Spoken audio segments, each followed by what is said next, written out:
Hello friends and families, welcome to positive பேச with உங்கள் நண்பன் பாசிட்டிவ் பாரத்.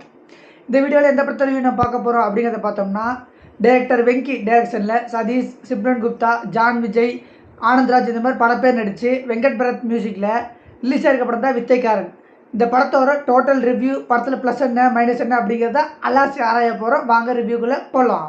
கடைசி வரைக்கும் நான் இதில் ஏதாவது ஒன்று பண்ணணும் போது என் டைம் மட்டும் தான் நான் கொடுத்துக்கிட்டே இருந்தேன். என் டைம் நான் கொடுத்ததுக்கு நான் இன்றைக்கி ஏதோ, ஏன்னா இந்த வேலைக்கு நான் எவ்வளோ கஷ்டப்பட்டு எனக்கு நல்லா தெரியும். வித்தைக்காரன் இந்த படத்தோட டைட்டில் ஏன் வந்தது அப்படிங்கிறத பார்த்தோம்னா, இந்த படத்தில் ஹீரோ வந்து ஒரு மெஜிஷியனாக இருக்கார். அந்த மெஜிஷியனுக்கு தமிழாக்கம் என்னன்னு பார்த்தோம்னா வித்தைக்காரன். ஸோ இந்த படத்துக்கு வந்து வித்தைக்காரன் டைட்டில் வச்சுருக்காங்க. இந்த படத்தோட கதை என்ன அப்படிங்கிறத பார்த்தோம்னா, ஃபர்ஸ்ட் ஆஃப் ஆல் படத்தோட ஸ்டார்டிங்கில் வந்து ஒரு 3 பேர் ஒரு சேட்டை கொலை பண்ணிடுறாங்க. அந்த கொலைக்கு அப்புறம் அவங்க 20 வருஷங்களுக்கு அப்புறம் பெரிய டான் ஆகிடுறாங்க. பட் 3 பேருமே தனித்தனியாக வேறு இதாக பிரிஞ்சிடுறாங்க. இந்த 3 பேர்த்துக்கும் அந்த மெஜிஷியனாக இருக்க நம்ம ஹீரோவுக்கும் என்ன டீலிங், அவங்களால இவங்களுக்கு என்ன பிரச்சனை, இவர்னால அவருக்கு என்ன நடந்துச்சு அப்படிங்கிறதா இந்த படத்தோட ஆயில இல்லாத ஒன்லைன்னே சொல்லி ஆகணும். இந்த படத்துக்கு வந்து கதை வந்து சின்னதாக இருந்தாலுமே திரைக்கதையில் வந்து நிறைய குழப்பத்தை ஏற்படுத்தியிருக்காங்க. ஃபர்ஸ்ட் ஆஃப் ஆல் இந்த படத்தோட ப்ளஸஸ் என்ன மைனஸ் என்ன தனித்தனியாக பார்க்கலாம். இந்த படத்தோட ஃபஸ்ட்டு ப்ளஸ் என்னன்னு பார்த்தோம்னா, ஆக்டர் சதீஷ் சொல்லலாம். ஏன் அப்படிங்கிறத பார்த்தோம்னா, சதீஷ் வந்து இதுக்கு முன்னாடி நடித்த படங்கள்லேருந்து இந்த படத்தில் வந்து நடிப்பில் முதிர்ச்சியை காமிச்சிருக்காரு. ப்ளஸ் ஹீரோனா எப்படி இருக்கணும் அப்படிங்கிறதுக்கு ஒரு உதாரணமாக இந்த படத்தில் இருக்கிறாரு. அதாவது இவர் வந்து காமெடியனாக இருந்து ஒரு ஹீரோவாக வள வரும்போது அவருக்கான குரோத்தை கொஞ்சம் கொஞ்சமாக அப் பண்ணும்போது இந்த படத்தில் அதுக்கான வேலையை கரெக்டாக பண்ணியிருக்காரு. படத்தோட ஸ்டார்டிங்கில் டான்ஸ் ஆடுறதாகட்டும், அவங்க சுற்றி இருக்கிறவங்களுக்கு பிளான் போட்டு தரதாகட்டும், அவரை காப்பாற்றிக்கிற விதமாகட்டும், இந்த மாதிரி எல்லா விதத்துலேயுமே அவரோட நடிப்பை பாராட்டுக்குரியது. அதே மாதிரி படத்தோட முக்கியமான 2வது பேர் என்னன்னு பார்த்தோம்னா, ஆக்டர் ஆனந்த்ராஜ் தான். இவர் கண்டிப்பாக சொல்லி ஆகணும். இதுக்கு முன்னாடி நம்ம சதீஷ் நடித்த காஞ்சூரிங் கண்ணப்பன், இந்த படத்துலையுமே அந்த படத்தை தூக்கி நிறுத்துறதுக்கு முக்கியமான காமெடினாக வந்துன்னு பார்த்தோம்னா ஆனந்த்ராஜ் தான். இந்த படத்துலையுமே வந்து ஒரு டெரிஃபிக் வில்லனான காமெடினாக வந்திருக்காரு. படம் ஃபுல்லாக அவர் வர்ற சீன்ஸ் வந்து ரொம்பவே நல்லா இருந்துச்சு. அதே மாதிரி படத்தோட ஃபஸ்ட் ஹாஃப் வந்து எதுக்கு போகுது, இதனால் என்ன நடக்க போகுது அப்படிங்கிறது ஒரு குழப்பத்திலே போகும்போது, ஃபஸ்ட் ஹாஃபை கம்பேர் பண்ணும்போது செகண்ட் ஹாஃப் வந்து ஓரளவுக்கு நல்லாவே போகுது படம் விறுவிறுப்பாக. தென் படத்தோட இன்னொரு ப்ளஸ் என்ன அப்படிங்கிறத பார்த்தோம்னா, படத்தோட மியூசிக் வந்து ஓரளவுக்கு நம்மளை எங்கேஜிங் பண்ணி கூப்பிட்டு போகிறதுக்கு ரொம்ப ஹெல்ப் பண்ணுது. படத்தோட 2 பாடல்கள் வருது. 2 பாடலுமே கேட்குற மாதிரி இல்லைனாலுமே படத்தோட பேக்ரவுண்ட் மியூசிக் வந்து வெங்கட் பரத் ரொம்பவே நல்லா போட்டிருக்காரு. ஓரளவுக்கு ஓகே ஆகிற மாதிரி தான் இருக்குது.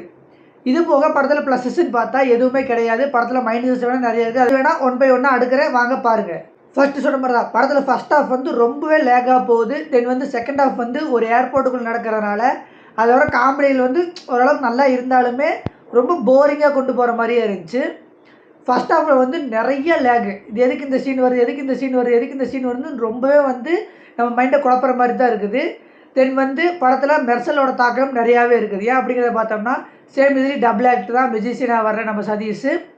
இந்த படத்தில் இன்னொரு மைனஸ் என்ன அப்படிங்கிறத பார்த்தோன்னா, இந்த படத்தோட ஸ்டார்டிங் டு எண்டிங் நான் பார்த்து முடிக்கும்போது ஆக்டர் சதீஷ் ப்ளஸ் வந்து இந்த படத்தில் வர காமெடினாக வர ஆனந்த்ராஜ், இவங்க 2 கேரக்டரை தவிர்த்த மற்ற எந்த கேரக்டருமே நம்ம கவனத்தில் நிற்கவே இல்லை. அந்த அளவுக்கு அவங்களோட கேரக்டரோட ஆர்க் வந்து ரொம்ப டவுனாக தான் இருக்குது. இவங்க 2 மட்டும் தான் அப்பா காமிக்குது.